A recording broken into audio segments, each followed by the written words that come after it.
আপনি ৪ টার দিকে লক্ষ্য করেন এবং কি সিদ্ধান্ত নেন যে আপনি এখন বাই করবেন অথবা সেল করবেন। আপনাকে ১০ সেকেন্ড সময় দেওয়া হলো।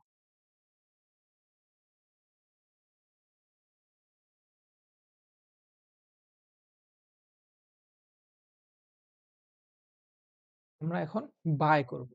কিন্তু কেন? আমরা যদি ৪ টার দিকে লক্ষ্য করি তাহলে মার্কেট এখান থেকে আপ দেওয়া শুরু করেছে এবং কি এই পর্যায়ে এসে মার্কেট আবার ডাউন যাচ্ছিল। কিন্তু মার্কেট এই পর্যন্ত এসে আবার আপ যাওয়া শুরু করলো এবং কি এটা আপনার এই পর্যায়ে এসে থেমে গেল এবং কি মার্কেট প্রাইসটা আবার ডাউন যেতে শুরু করলো। ডাউন যাওয়ার পর আপনার এখানে হায়ার হাইটা ব্রেক না করে আবার ডাউন যাওয়ার পর এখানে লোয়ার লোটা ব্রেক না করে মার্কেট আবার আপ যাচ্ছিল এবং কি আপ গিয়ে আপনার একটা ক্যান্ডেলস্টিক আপনার হায়ার হাইটা ব্রেক করেছে। অর্থাৎ যেহেতু মার্কেট লোয়ার লোটা ব্রেক করে নাই এবং কি আপনার এই হায়ার হাইটা ব্রেক করেছে তাহলে মার্কেট আপ যাওয়ার সম্ভাবনাটা বেশি।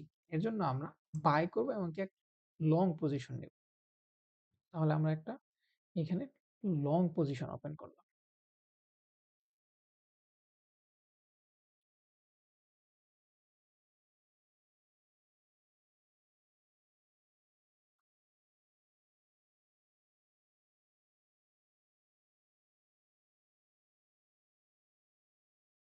এবং কি আপনি যদি খেয়াল করেন আমাদের প্রফিট হিট করেছে। অর্থাৎ মার্কেট এই পজিশনে এসে উম আপে চলেছে।